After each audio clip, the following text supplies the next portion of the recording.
This is an article from the Washington Post. Built and broken. Bodybuilders dying as coaches and judges encourage extreme measures when risking lives as part of the show.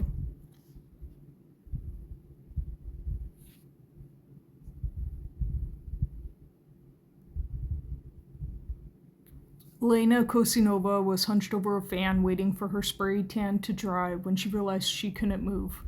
It was hours before the 2021 Europa Pro contest, and the Czech bodybuilder was cramping again, just like she had at a contest in Portugal weeks earlier. Jeez, two competitions within weeks seems unusual. Kosinova was known by friends and competitors for embracing the extremes of bodybuilding. The training, the dieting, the drugs. But on that steamy August morning, her voice quivered as she whispered to another Czech athlete, Ivana Dvorakova, "I won't be able to do it. I feel really ill." Dvorakova helped her lay down on the concrete floor as others gathered and gave Kosinova water, packets of salt, and sugar. Kosinova answered questions about the diuretics she had taken before convulsing and losing consciousness. So a side note, one of the reasons why electrolytes, or you should take water with salt and sugar, in a normal state, like why sports drinks are important, is one of the main transporters for getting water into cells is a co-transporter, and it requires salt and sugar. It's not something you have to worry about in a healthy state, but that's one reason why sports drinks work well. And co-transporter means it needs something else, like sodium and glucose, to get water or whatever it is into the cell.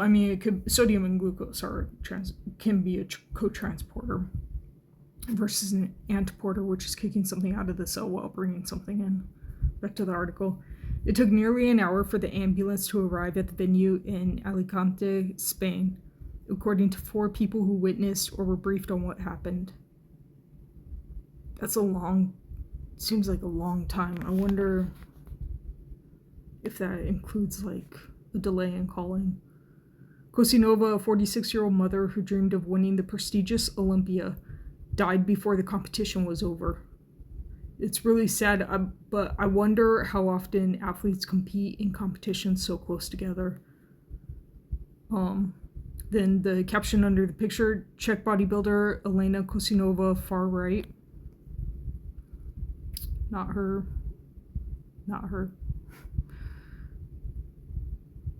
Yeah, so these are pretty big. This is her. You can just see how dehydrated she is by the face, which is part of prep, but the face is always, see how her face still looks full? Her face, the skin is taut, but versus, what was her name? Elena. The caption, Czech bodybuilder Elena Kosinova, far right at a 2021 competition in Portugal. Weeks later in Spain for the Europa Pro contest, the 46-year-old mother started cramping severely before losing consciousness the morning of the show. It's really sad. Her American coach, Shelby Starnes, wasn't there. He rarely attended shows. But shortly after Kosinova died, Starnes received an alarming email from another client, Jody Engel. The 30-year-old single mother wrote that she had been hospitalized and might need open heart surgery. Doctors blamed the diuretics she said she'd been advised to use for more than a week leading into the NPC National Championships in Florida. So part of prep is getting water out of your body. Engel won first place in her division and earned a quote-unquote pro card. The quotes are in the article, that's not me. Allowing her to compete professionally, but the price she paid was steep. Tens of thousands of dollars in medical bills, and doctors told her she would eventually need a kidney transplant. She was 30.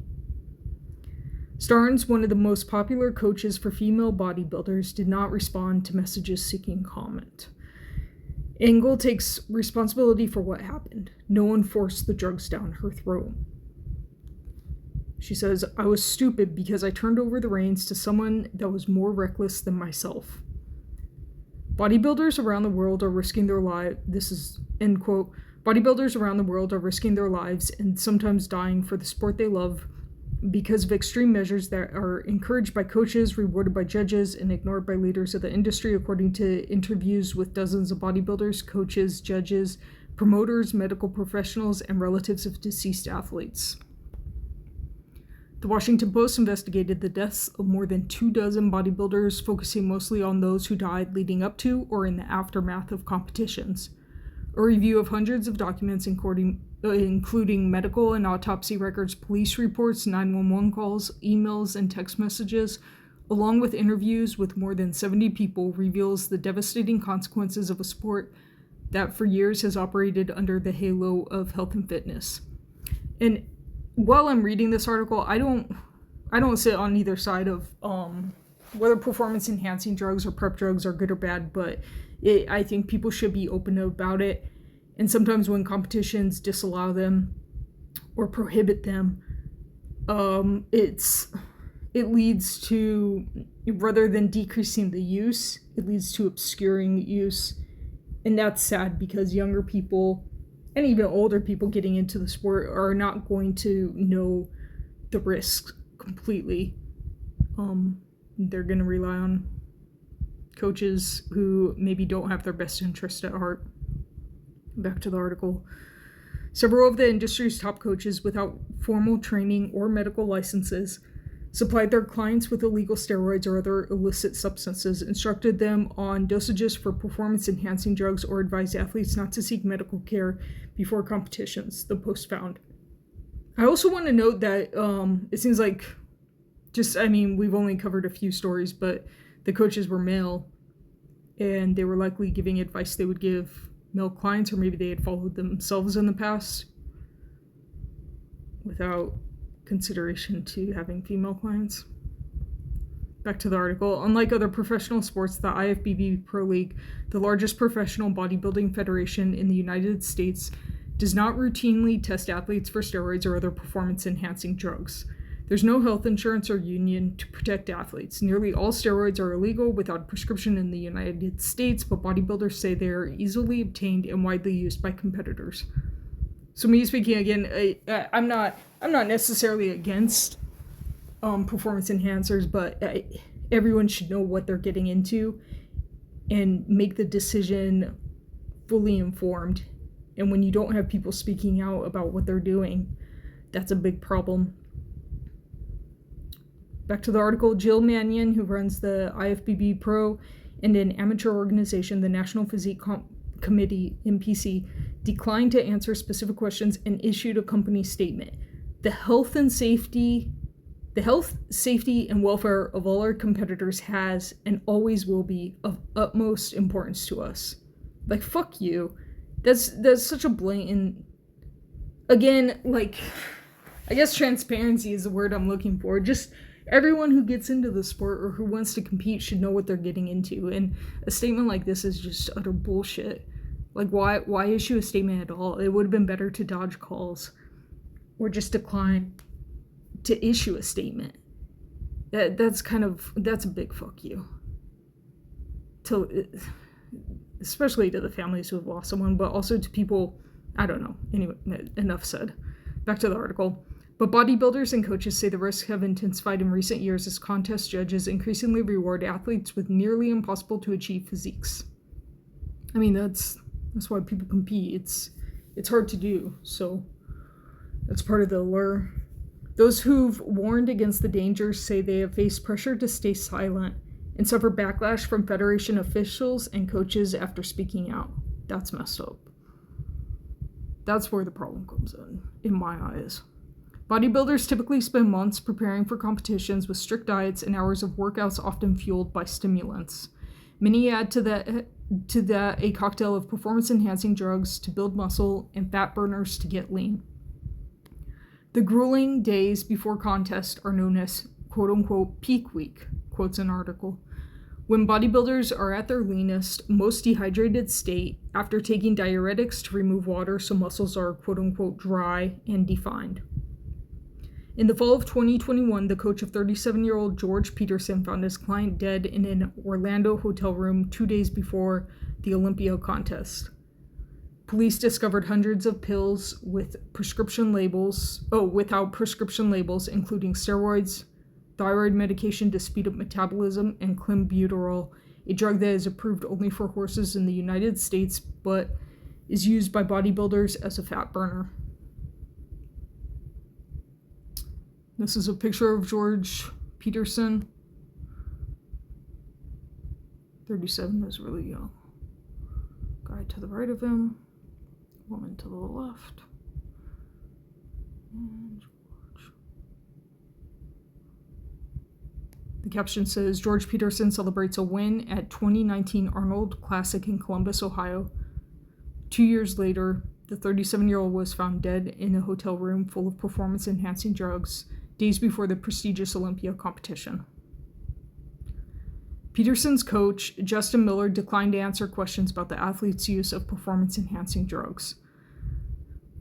The lack of safeguards has led to sick and dead bodybuilders in different federations around the world, says Georgina Dunnington, who was involved in the bodybuilding industry for 30 years and judged top competitions such as the Arnold Classic in Columbus, Ohio.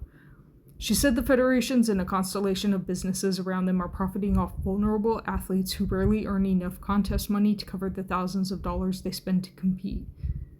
I mean, yeah, everything's a business. And you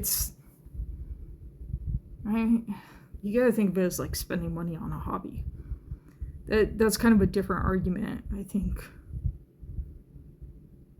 So, quote from her, "You need to put the athletes before the money," says Dunnington, who served as the chairperson of the Canadian Bodybuilding Federation until 2020. "We failed the athletes 110% on every aspect of the sport. We validated so many wrong things and made them acceptable." Okay, first of all, 100% is everything, so there's no such thing as 110%. Second of all, to say you need to put the athletes before the money is...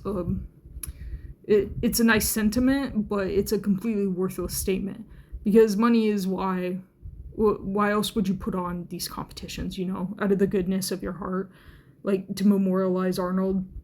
By the way, if you haven't seen a picture of Arnold young recently, look it up. It's wonderful. I don't know. It sounds like a talking head, like, I'm sure her heart and mind are in the right place in speaking out, but she's not saying anything of substance. It would be stronger if she didn't use things like 110%, if she said 100%, and if she just gave more insight, then you need to put athletes before the money. But, I mean, good for her for now speaking out, I guess I should say. It is a her, right? Yeah. Back to the article. Those who survived the bodybuilding lifestyle described the lasting impact: kidney failure, stomach ulcers, high blood pressure, thyroid dysfunction, enlarged hearts, hormonal imbalances, hair loss, infertility, eating disorders, muscle dysmorphia, and depression, along with various orthopedic injuries. See, all of that stuff is what someone should be able to easily find when they're reading about the sport. And there are sites, one of the largest ones, I won't bother naming, but that promotes like people getting large in a short amount of time, wherein a short amount of time is a year or two. And these younger athletes, like a 17-year-old say a guy from 17 to 19, just growing huge. Like, that's fine and respectable, but for other 17-year-olds looking to gain mass, they should know they should easily be able to find, what performance and image enhancing substances, the bad part, which is hard to say hard to tell a young person, but it should be easily findable. And part of the way of making it easily findable is encouraging families and people who did not die to speak out about what they used and whether they would do it again, the good, the bad, just kind of opening the discussion. And when you prohibit stuff, I think that's that leads to a lot of closeting. That's just my opinion, though. Back to the article. Sandy Sandow, whose 31-year-old son, Luke, died in the United Kingdom in 2020, said it's inexplicable that so many bodybuilders are getting sick and dying and no one is confronting the problem. She says, it's an absolute free-for-all. There's just real destruction and devastation and destroyed lives. How is that fair? How can that carry on? It can't. It has to stop. Dead at 30, Daniel Alexander.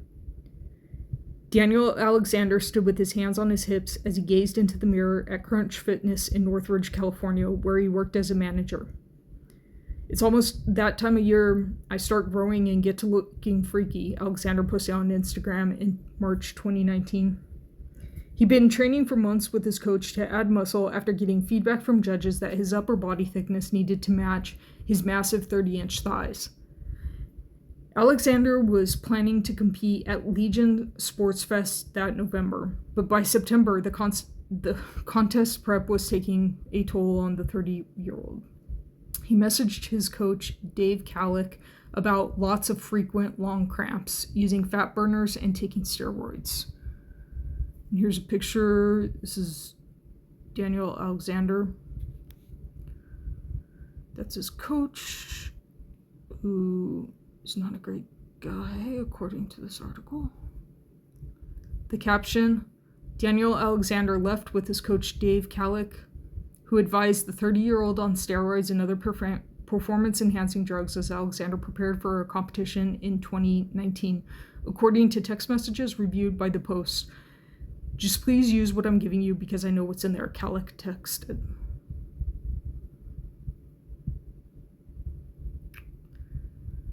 His coach, a former bodybuilder who described himself as a nutritionist, instructed Alexander to take magnesium for the cramps and detailed 6 steroid dosages according to text messages reviewed by the Post. I think that's supposed to be, well, never mind. Kalick does not have any medical or pharmacy licenses in California where he lives, but he does have multiple felony convictions, including for methamphetamine possession. Awesome. Alexander was known for being fiercely loyal to his friends, to his family, and to his coach. In a podcast recorded with Kalick in mid-October, Alexander offered advice to other bodybuilders. Trust the process. If you're willing to let someone do stuff for you, you need to trust everything that they're doing for you, and it'll work, every time. On October 15, Alexander messaged his coach about the plan to increase his doses and asked for more steroids and clenbuterol. So clenbuterol was the one for horses to burn fat. I don't know what its use is in horses. The fact that Yes, got it, Kalick texted.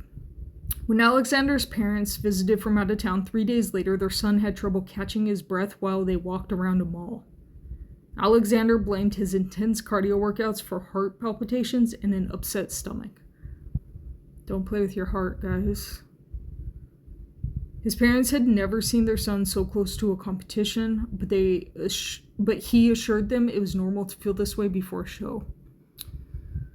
Alexander consulted his coach and then told his parents the plan. Drink a lot of water and kombucha to flush his system and ease his stomach.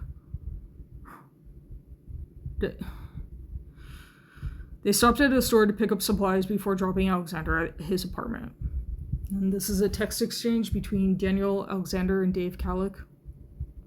Daniel says, got liquid and oral Clen Winnie, also in the lax package.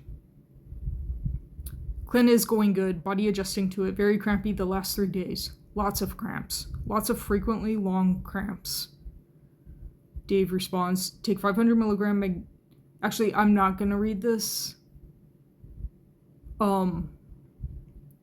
For obvious reasons. But the trainer responds with a regimen of what to take. I'm not going to even leave that on the screen.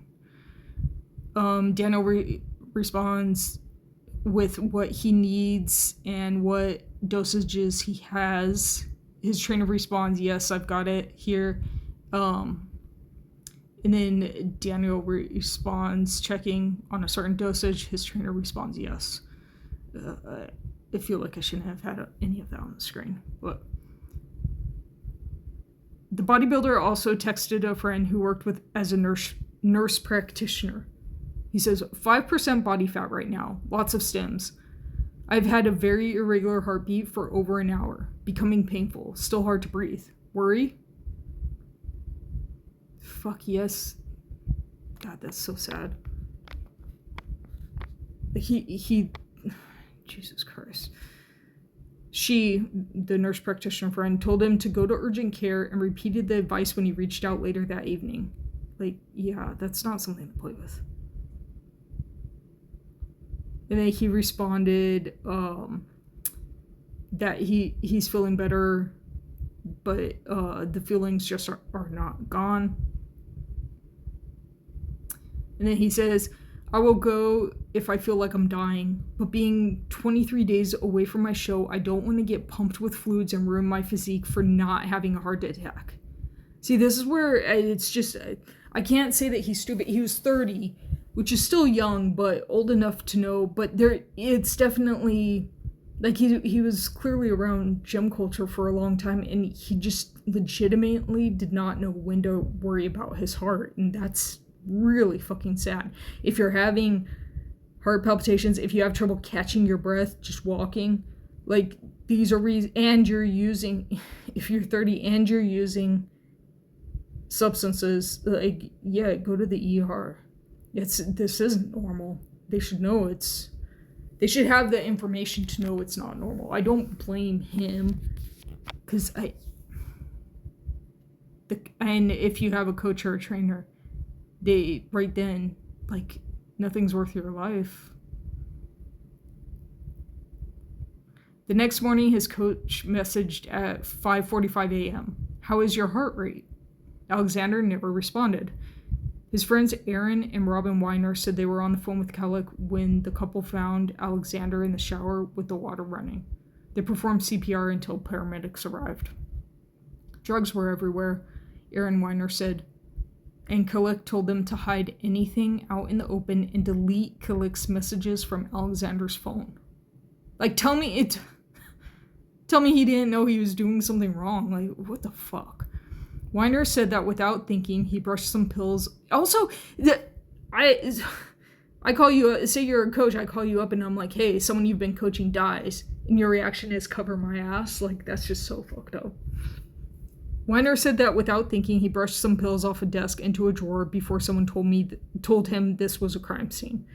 Police recovered more than a dozen different drugs, and an autopsy concluded Alexander died of steroid-induced cardiomyopathy. Kellick wanted to hold a memorial at Legion's Sports Fest, and he paid for the Weiners and Alexander's parents, Janine and Michael, to attend. But when they arrived, they said they were told show organizers wouldn't let them do anything official.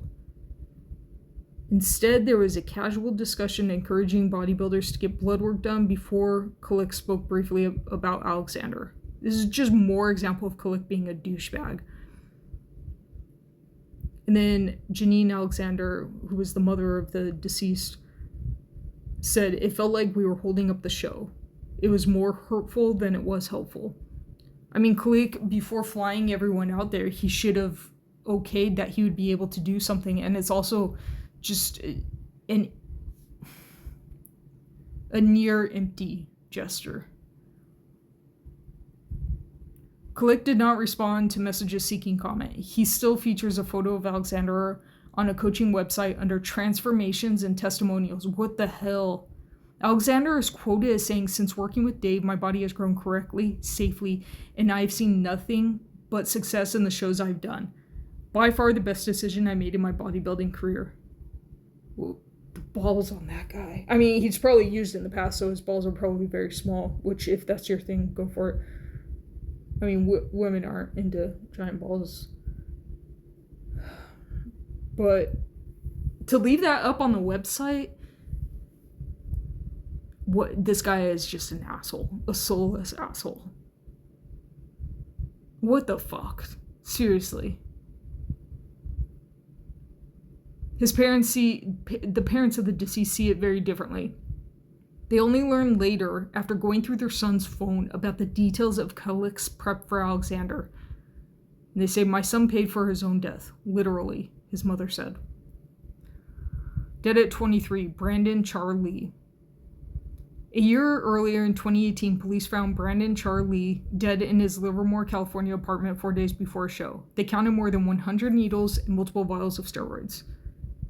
Okay, I'll just note 100 needles. I mean, he could have had like a box of needles and he was using a fresh needle each time. So I don't know. That's not super odd. I mean, if you're diabetic, you're gonna buy a box of needles if you don't have a pump. A friend said Charlie was on a strict diet for an upcoming bodybuilding show and was not allowed to consume water during this time. The police report stated.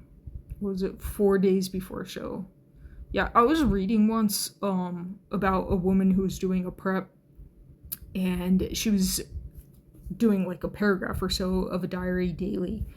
And as she got into the dehydration phase, she was talking about like how hard it was. And then about, I think it was a week before the show, her entry was like, this is too hard. Like, I can't think. I don't know if I'm going to continue. And then the next day she did the proper thing. She bowed out of the show. And I think she went on to try it again later and compete later, but it was the dehydration. She couldn't cope with that, which is not like a weakness on her part. Going through dehydration is insane. Like, yeah, everything in your body uses water. At her son's apartment, Carolyn Char-Lunger took photos of the drugs she found, including 5 types of steroids, clenbuterol, diuretics, and a bottle with the label T3, a thyroid hormone marked not for human use. Yeah, and with thyroid hormone, like if you have a physiological problem with your thyroid, say hypothyroidism, you'll get something to drive, let me think, hypothyroidism, to increase activity.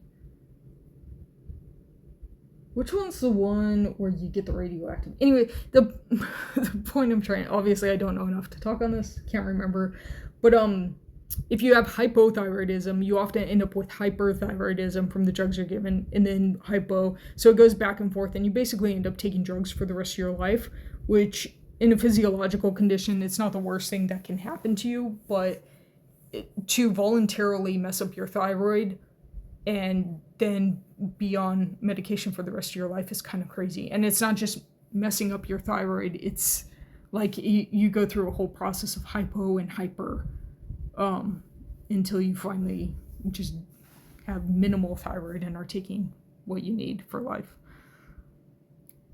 Back to the article, coroner never asked for a full toxicology analysis according to police records, but concluded that the 23-year-old died of cardiac failure and noted a history of using anabolic steroids. This is 23. I mean, all of these people are young. 23, though, is still in the age where you don't really think something is going to happen. Yeah, it's that age. They need to be able to read the information, but I don't know how much the information would matter, because you don't really think that anything's going to happen, and thinking long-term at that age is not easy. Many coroners and medical examiners do not routinely test for the battery of substances that bodybuilders use, and some don't request toxicology reports at all. And then the caption under this photo of him, Brandon Char Lee was found dead in his apartment, where his mother discovered an array of steroids and other performance-enhancing drugs, including a thyroid hormone marked not for human use. And something else I want to know, in grad school, I worked with someone who, their main work was with estrogens. And it was common at the time that estrogen replacement therapy for humans is often like from another species. And she would do these studies on how that affects, I'm a neuroscientist, so how that affects brain function. And I wouldn't be surprised if a thyroid hormone that's not for human use is synthesized in another animal, because this is an actual hormone, right? Not just, actually stimulating hormones are still hormones. And while what's the word for it? While these Jesus, I can't think. While these proteins are the same across species, conserved, that's the word. While there's high conservation across species, it's still, there will be subtle differences in how the body processes it and other things that can happen. I know that from the lady who did the estrogen studies. I wouldn't be surprised if it were also true for thyroid. Back to the article, there's little medical research on bodybuilders, and in particular, the stacking of so many different drugs along with months of intense workouts and severe dieting. So when searching for causes of death, medical examiners say they typically look for well-studied links to cardiac arrest or heart failure, such as the use of anabolic steroids. Charlie's mother knew that her son was supposed to compete in a bodybuilding contest in Fresno, California, and sent photos of the drugs to the show's promoter. She said she wanted answers, but instead got an invite to complete his journey and attend the bodybuilding competition. Dude, I can expect a brush off, not saying it's right, but I can expect a brush off because everyone knows that prep is hard and that people die. But you tell a mother whose son died, like, what? The best way to honor his memory would be to complete his journey, or like, what the hell? Dude, that is so messed up. That's messed up on like a universe level. I don't know what that means, but that's messed up. The promoter, Steve O'Brien, had served for many years as vice president of the NPC and a contest judge. Is that the douchebag that sent? Yeah, that is. Good job, O'Brien. Problems with drug use were obvious, he told the Post, and he warned his own children not to compete in the sport. The testing athletes rarely came up during meetings with Federation officials. Instead, O'Brien said promoters were advised to be prepared at shows with medical personnel. I don't fault that. I mean, this guy's a fucking idiot, or just a soulless asshole for telling the mom that. But in terms of testing, there are competitions that test, competitions that don't. I mean, you can have a strong opinion on that. I don't. And having medical personnel there, even if you take the drugs out of it, dehydration and extreme workouts prior to the show are involved. So yeah, having medical personnel there, I mean, I can't fault what he says there. It's what I would expect, I guess. And then this photo, which is at the gravesite, the family. Bodybuilding has always been a sport of extremes, and the deaths of several high-profile athletes shortly after competing exposed the hazards of diuretics and steroids in the 1990s. At the time, IFBB was lobbying to make bodybuilding an Olympic sport. The organization began testing for steroids at certain competitions and taking away prize money from those who failed. It's not only the image of the sport we're concerned with, it's the health of the athletes, Ben Wider, then president of the federation, told Los Angeles Times in 1990. Bodybuilding is not body destruction. Mannion, who has led the NPC for decades, talked in the 1990s about the importance of testing in a story that appeared for years on its website. In a sense, because some of them won't protect themselves, we have to be protectors of their health and protectors of the sport we love. But the story eventually disappeared from the website, and the movement for widespread testing dissipated. The International Olympic Committee's provisional regulation of the IFBB lapsed in 2001. So I'm just going to comment that with his quote of, they won't protect themselves, we have to protect them. The only way to do that is by changing what is actually judged, and I'm not saying this should be done, but that's the only way to do it. As long as you're judging based on mass and leanness, striations and veins and all of that, you aren't going to change use by prohibiting something. And you aren't going to change unhealthy practices by prohibiting, if that makes sense. So again, it's these statements that sound great and sound like someone's on board, but it's just a completely empty statement because it's not realistic. Prohibiting use of something does not get rid of the use. Testing for use of something does not get rid of use. I mean, dude, countless athletes in sports have shown us that.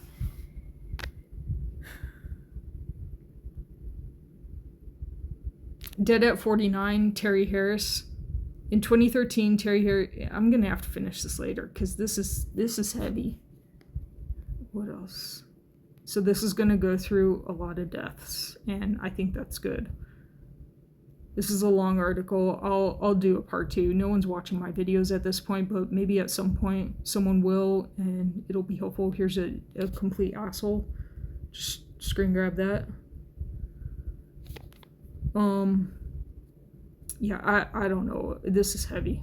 I don't know if I'm gonna even read the rest. I think it's important. So this is an article by the Washington Post, and I will go ahead and copy this. Hey, Tex. And put that in the description so you can read it yourself.